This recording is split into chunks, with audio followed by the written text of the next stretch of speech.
Cole sat alone in the small communication room of Outpost Delta 4. The station floated silently at the edge of human space, near a neutral zone monitored by both humans and alien species. He had been assigned there for 6 months as a technician, repairing satellite arrays and handling minor signal disruptions. The work was dull, the outpost colder than he liked, and the silence felt heavier each passing day. Most nights, Cole stared at the empty stars, wondering if anyone else out there was as bored as he was. One evening, while resetting a damaged relay beacon, he noticed something strange, an open channel pulsing with a low-frequency signal. It wasn't coded like a human transmission, nor did it match standard alien military encryption. Curious, Cole patched it through. Testing line. Anyone receiving this? Hello? Came a voice, soft and musical. Cole blinked. It wasn't a recorded message. It was live. He hesitated, then pressed the reply key. This is Technician Cole from Outpost Delta 4. Who is this? A short pause. Then the voice returned, surprised and curious. A human? I didn't expect that. I'm Lyra, diplomatic trainee assigned near the Archelis ring. This channel wasn't supposed to be open. Well, Cole said with a small laugh. Looks like it is.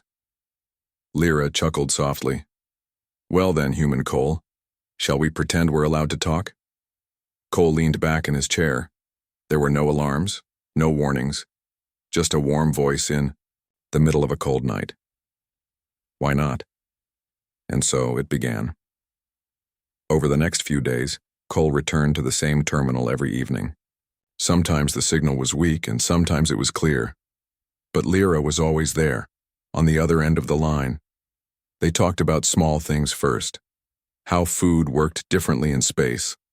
What stars looked like from her side of the galaxy. What snow felt like on Earth.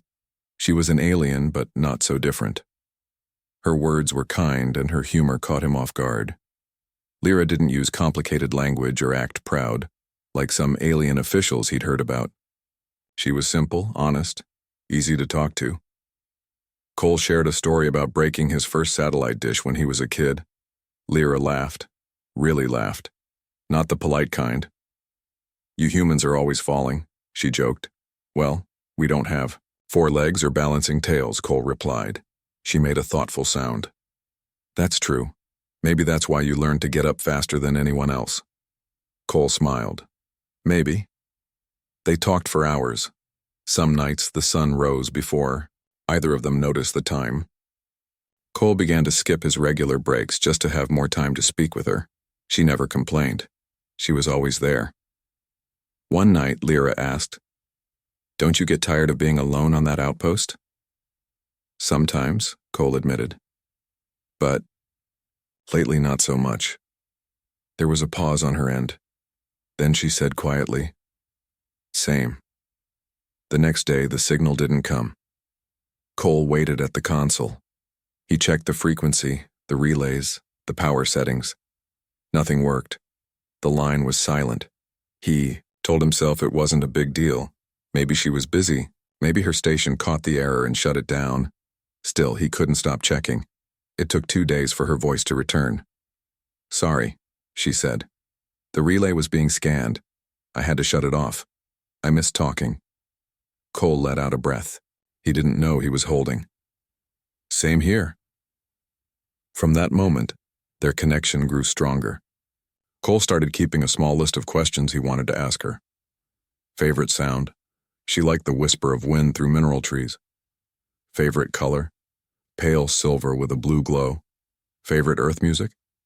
She didn't understand it yet, but she liked how it made her feel. She asked about Earth's oceans, about rain, about animals with fur. He sent her a short video of a cat chasing a laser dot. She laughed until she cried. "You're a strange species," she said, wiping her eyes. "You're not wrong," Cole replied, grinning. One evening while they spoke about dreams, Cole shared a memory from his childhood, watching a meteor shower with his brother, lying on a rooftop in silence. "I always wanted to see the stars from somewhere else," he said. I never thought I'd be talking to someone from across them. I'm glad you are, Lyra said softly. I think this is the most real conversation I've had in a long time. Cole paused, unsure what to say. Something in her voice sounded deeper than before. They sat in silence for a moment. Not awkward silence, just peaceful. And then, with a voice both light and uncertain, she said, Cole, are you single human? He froze. His breath caught, his heart raced. For a moment, he wondered if he heard her wrong, but the line stayed open. She didn't say anything else. He stared at the screen, words caught in his throat. And in that quiet space between two hearts, floating in the stars, Cole realized this was no longer just a conversation. Cole stared at the screen, her question repeated in his mind like an echo. Cole, are you single, human? He didn't know how to answer. His fingers hovered over the keys, but no words came. Was she just being curious? Was it part of some alien survey, or did she actually care? The silence stretched. A full minute passed, then another. Lyra spoke again, but her voice was softer this time. It's okay if you don't want to answer. That was a silly question, wasn't it? Cole quickly typed, No, it's not silly, I just didn't expect it. There was a pause, then a small reply from her. I understand.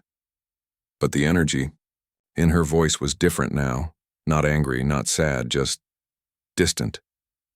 The rest of that evening, their conversation felt slower. Lyra spoke less.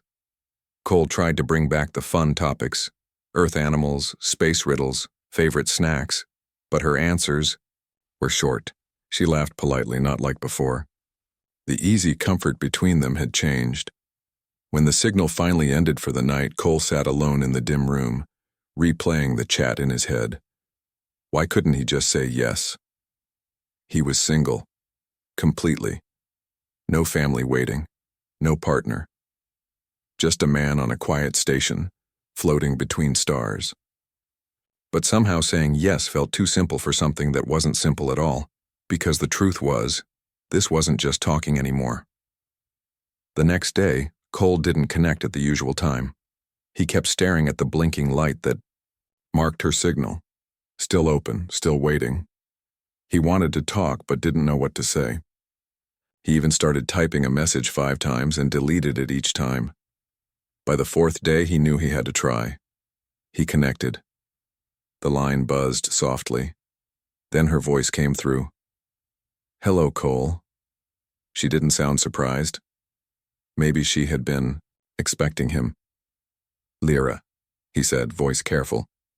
Can we talk? She answered quietly. We've been talking. No, I mean, really talk. There was a pause. Then she said, Okay. He told her the truth. Everything. That he didn't answer right away because he was confused. That their chats had become the best part of his day. That he wasn't used to someone making him feel like this, especially not someone he'd never even met in person. I'm single, he finally said. But I didn't want to say it without thinking. Because yes, I'm alone. But when I talk to you, I don't feel alone anymore. On the other end, Lyra was silent. Then she said, I didn't mean to make you uncomfortable. It was just, I was curious, but I was also hoping. Hoping? He asked. Hoping that I wasn't the only one feeling something. Cole let out a breath of relief. He laughed nervously. You're not the only one. From that day, things between them became deeper. They still joked and laughed, but now they also shared memories that hurt. Lyra talked about her childhood, about losing a sibling in a border conflict long ago. Cole spoke about missing Earth, about feeling like he was floating through life with no clear purpose. Until recently. I was trained to understand humans, Lyra said one evening. But no training ever prepared me for feeling something, real for one. Cole smiled at her voice. Same.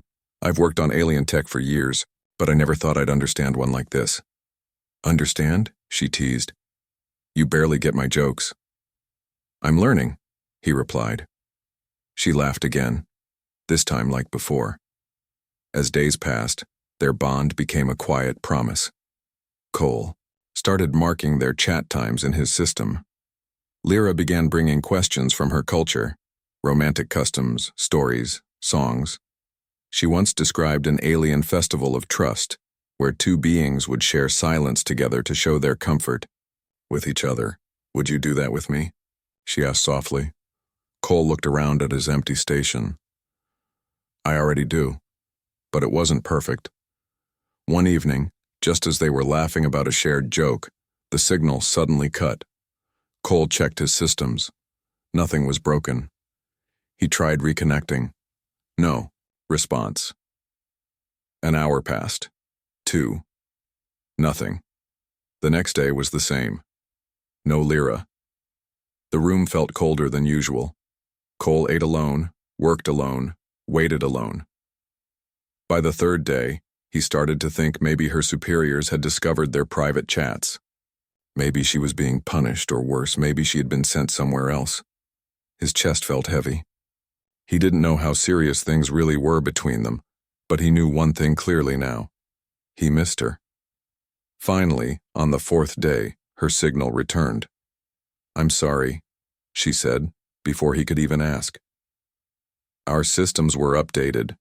My access was locked for review. I couldn't contact you. Cole relaxed instantly. I was worried. I was too, she admitted. I thought maybe I'd never get to speak to you again. I'm glad you're back, he said quietly.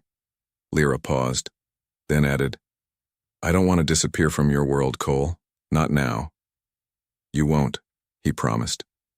Not if I can help it. That night, their connection grew stronger than ever. And even though no one else in the galaxy knew it yet, something powerful had begun between one human and one alien, something that went beyond species, beyond roles, and beyond expectations. They didn't need to say it yet. But it was there. Cole walked through the narrow hallway of Outpost Delta 4, carrying a warm cup of synth coffee in his hands. His body was tired, but his mind was awake, full of thoughts about her, Lyra, the alien girl who had somehow become the center of his strange, quiet life. Their conversations were now a part of his daily routine, not just part, the best part. They talked about everything: fear, hope, childhood, music, food. They even laughed about how weird humans must look to her people. Lyra once said he had a sharp and funny face, and he still wasn't sure if that was a compliment. But things were no longer just fun and games. Cole knew it. She knew it. One night, after a soft silence between them, Lyra asked, Have you ever wondered what it would be like if we weren't on opposite sides of the galaxy? Yes, he replied. I think about it every day now. A few days later, Cole received a message from Command. A summit was being planned on Station Orlan, a neutral meeting point between human and alien diplomats. Cole was needed there to assist with communications and monitor cross-species systems. He sat still for a moment, then opened the line to, Lyra, you won't believe where I'm going, he said. Try me, she replied, curious. Station Orlan. There was silence. Then, softly, I've just been assigned there too. Cole stared at the screen. He felt a chill of surprise, then a growing warmth inside his chest. You mean? Yes, Lyra said. There's a program for young diplomats to observe peace talks. I was accepted last week. For a few seconds, neither of them spoke. They were just two people breathing together through the stars. Does this mean we'll meet? He asked. I want to, she replied gently. Do you? He smiled. More than anything. As the date came closer, Cole prepared himself, but doubt crept in. What if she changed her mind? What if she saw him in person and realized it wasn't the same? Would she still smile at him the same way? He looked at himself in the mirror. Plain brown hair, tired eyes, a scar on his chin from his teenage years. He was just a normal human technician, not some hero or perfect figure from the stories. Would that be enough? Meanwhile, on her end, Lyra was feeling the same. She stared at her reflection, her pale blue skin, the small, elegant markings across her cheekbones that humans might find strange. Her ears were short and curved upward. To her people, she was ordinary, but would she be too different for him? She whispered to herself, "Will he turn away when he sees me?" Still, they both held on to hope. Finally, the day arrived. Station. Orlon was much larger than Cole's outpost. Bright halls filled with different species, flags and emblems from dozens of planets. The air smelled faintly of spices and recycled oxygen. Cole walked carefully, holding a datapad, searching for the conference wing. His heart pounded. He reached the main atrium and paused. There, across the wide room, stood a figure. Slender, graceful, pale blue skin, wearing a simple teal robe with silver threads. Her eyes were large and violet, scanning the crowd. She was looking for him. Cole stepped forward. Lyra turned, and their eyes met. For a long second, the world around them disappeared. It was just them, facing each other, real and breathing. Neither of them spoke. Then, Lyra gave a small, nervous smile. "So, you are real." Cole laughed quietly. "I was about to say the same." She tilted her head, her voice soft. "Do I look strange to you?" "No," Cole said. "You look like you." She relaxed. "And you look less sharp than I imagined." He laughed. "That's a compliment, right?" Lyra smiled wider. "Yes." They walked together down the hallway, their shoulders almost touching. It felt new but not awkward, like they had done this 100 times in their dreams. They sat in a quiet lounge beside the observation window, watching the stars. "I was afraid," Cole admitted. "Afraid it wouldn't feel the same." "Me too," Lyra said. "But it does, doesn't it?" He nodded. "It feels even better." Their hands were resting on the table between them. Slowly, carefully, Lyra placed her hand beside his. Not touching, just close. And Cole moved his hand slightly until their fingers brushed. She didn't pull away. That night, they were seen together by many. Some aliens looked curious. Some humans whispered to each other. One commander even raised an eyebrow. But Cole didn't care, and neither did Lyra. When someone asked her who he was, she answered without fear, "He's the human I've been waiting to meet." The first full day on Station Orlon felt like a dream to Cole. He had been to big stations before, but not like this one. Not where he was constantly being watched. Not where he was walking side by side with an alien girl who had once been just a voice on a radio. Now Lyra was standing beside him, real, confident, and smiling at his every awkward joke. She didn't mind when he walked slower to understand the signs, or when he asked questions about her people's customs. She was patient and kind, but they weren't alone anymore. Now every move was seen. Every step was noticed. They were assigned to a small multi-species group to assist with summit communications. Cole's job was to monitor tech systems. Lyra's task was to report translation issues between delegates. It meant they worked in the same room most days. Close, but not too close. Still, their bond was obvious. Some diplomats smiled kindly when they saw them laughing quietly over lunch, but others whispered. A human officer from a nearby fleet even approached Cole during a break. "You spending a lot of time with that alien girl," the man said. Cole looked at him calmly. "Her name is Lyra." The officer raised a brow. "I just hope you know what you're doing. Not everyone's comfortable with that kind of closeness." Cole didn't answer. He didn't need to. He had heard enough warnings in his life. This one didn't matter. Later that evening, Cole and Lyra met again in the observation room. It was quiet there, with stars beyond the giant glass wall stretching out forever. Lyra sat with her knees, pulled close, her long robe trailing on the floor.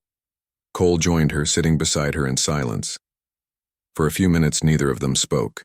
They didn't have to. Then Lyra asked, Is it strange for your people to be seen with someone like me? Cole turned to look at her. Her eyes were glowing softly in the starlight, reflecting sadness she hadn't shown before. Yes, he said honestly. To some it is. She nodded. To my people too. Does that bother you? He asked. It used to, Lyra replied. But now, not as much. Cole smiled slightly. Why not? Because I've seen how you treat me, and I've felt how real this is. He reached out gently and held her hand. Her fingers were cool, smooth. They fit perfectly in his. I don't care what they say, Cole whispered. I'd choose this again and again. The next few days moved fast. Talks between diplomats became tense. 2 border disputes nearly ruined the summit. Cole and Lyra were often called in for late-night corrections, fixing words that didn't translate well, or calming angry voices. Despite the stress, they always found time for each other. A quick smile across the room, a shared snack in the hallway, a quiet moment in the lift where their hands brushed without words. One night, while walking back from the main hall, Lyra stopped near the glowing wall of the central garden.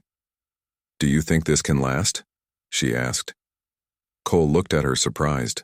Us? She nodded. When the summit ends, you'll go back to your post. I'll return to my planet. Will our connection survive distance again? Cole took a deep breath.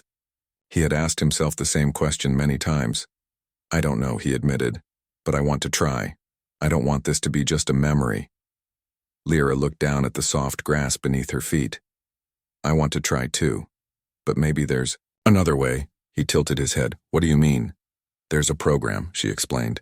A new initiative, joint diplomatic service, humans and aliens working together, traveling on the same vessel.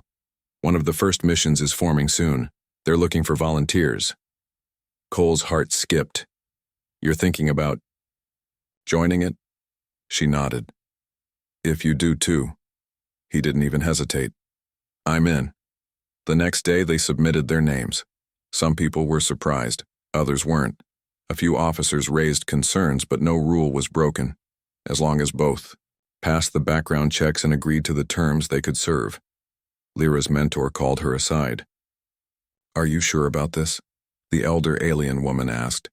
The human world is still young, full of chaos. Lyra smiled gently. So is love.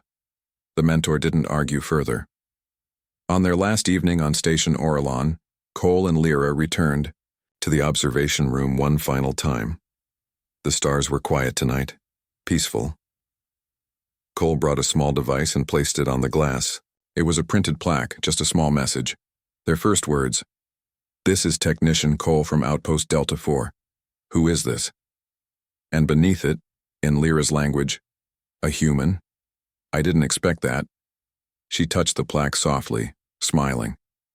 "We really began with a mistake in frequency. Best mistake I ever made," Cole said. She leaned her head on his shoulder, and he wrapped an arm around her. They didn't need to say anything else, because tomorrow they would begin a new journey, not as strangers across space, but as 2 hearts choosing the same direction. Together. The ship they boarded was called the Unity Trail.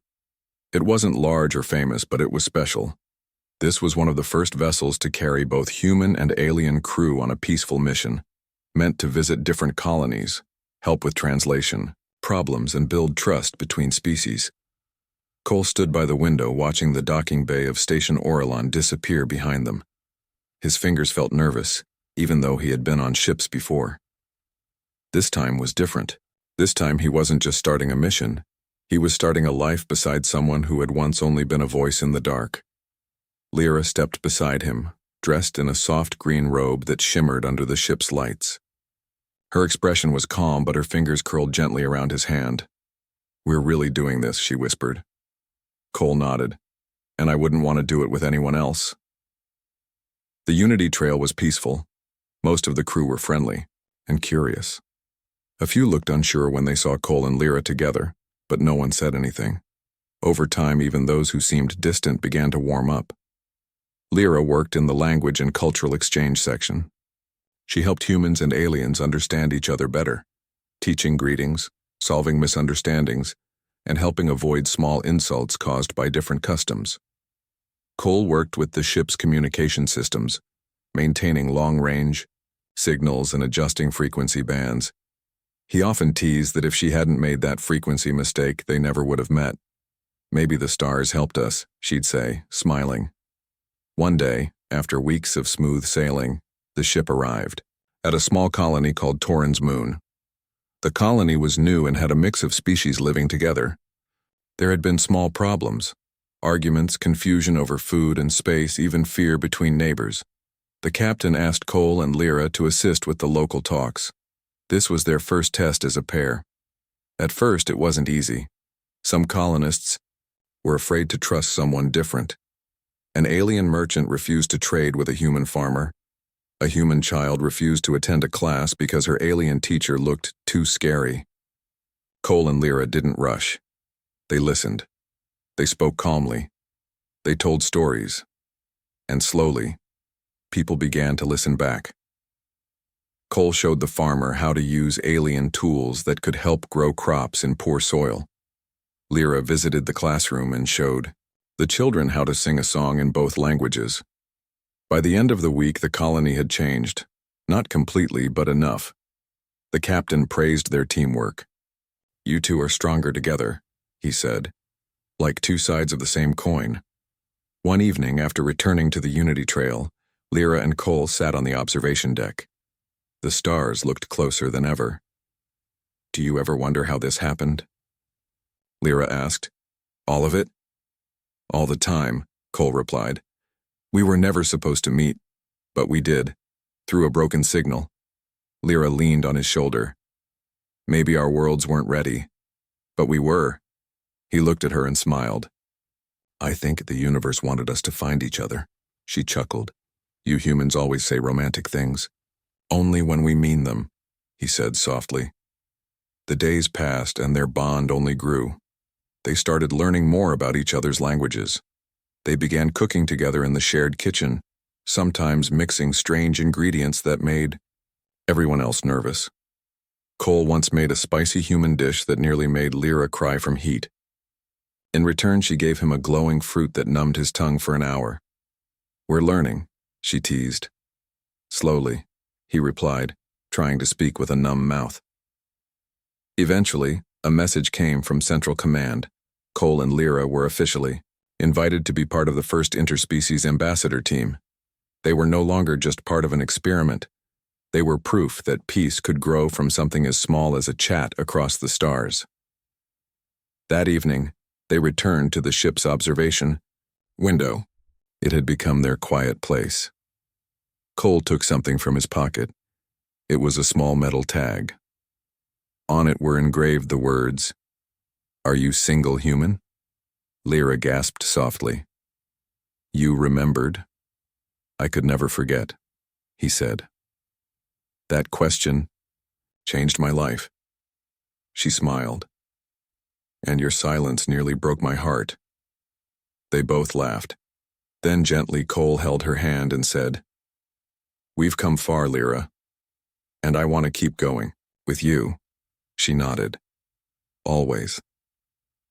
In the silence that followed, they didn't need to speak, because across stars, across species, and across every rule written by their people, two hearts had found something rare: love. And all it took was a voice, a question, and the courage to answer.